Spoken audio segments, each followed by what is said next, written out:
மகிழ்ச்சியின் கீதமான பேராலய மணிகள் இன்னிசை முழங்க நம் புதிய குரு பீடம் நோக்கி வருகிறார்.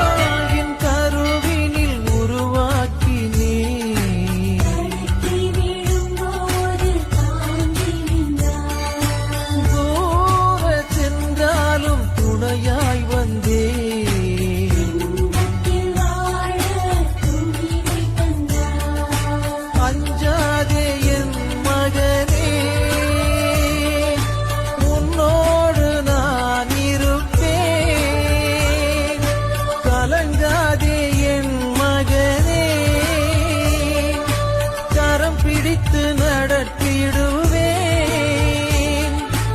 உலகம் முடியும்.